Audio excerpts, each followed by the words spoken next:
عثمان علی نامی ایک M N اے ہیں، پاکستان تحریک انصاف کے ٹکٹ پہ انہوں نے الیکشن جیتا۔ قرآن مجید پہ اس بندے نے حلف دیا تھا کہ جی میں جیت کے عمران خان کا وفادار رہوں گا، لیکن بعد میں P M L N join کر لی۔ اب وہ موصوف فرما رہے تھے کہ جی میں نے وہ جو سٹیٹمنٹ دی تھی اس کو توڑ مڑوڑ کے پیش کیا گیا، تو چونکہ میں پہلے نون لیگ میں تھا اس لیے پھر میں نے نون لیگ جوائن کر لی، اور بیرسٹر گوہر کو ہم نے کہا کہ ہمیں سنی اتحاد کونسل کا حصہ تصور کریں، لیکن انہوں نے ہمیں وہاں پہ شامل نہیں کیا اور ہم 5 لوگوں کو کہا کہ آپ آزاد ہی رہیں۔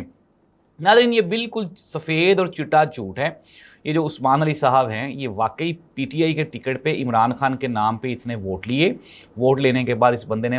پی ایم ایل این کے مراعات لی، مراعات لینے کے بعد اس نے P M L N join کی اور لوٹا بن گیا۔ اور اب چونکہ عوام ظاہر سی بات ہے عمران خان کے ساتھ محبت کرتی ہے، اور جب یہ عوام میں جاتے ہیں پولیٹیشنز جتنے بھی لوٹے بنے ہیں تو عوام ان کو جوتے مارتی ہے، جس کی وجہ سے اب یہ کہیں پہ بھی منہ دکھانے کے قابل نہیں رہے۔ ناظرین، کہتے ہیں کہ منہ سے نکلی ہوئی بات،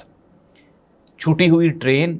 اور کمان سے نکلا ہوا تیر جس طرح وہ واپس نہیں آ سکتے، بالکل ایسے ہی میاں محمد نواز شریف صاحب کی جو پاپولیرٹی ہے وہ بھی اب واپس کبھی بھی نہیں آ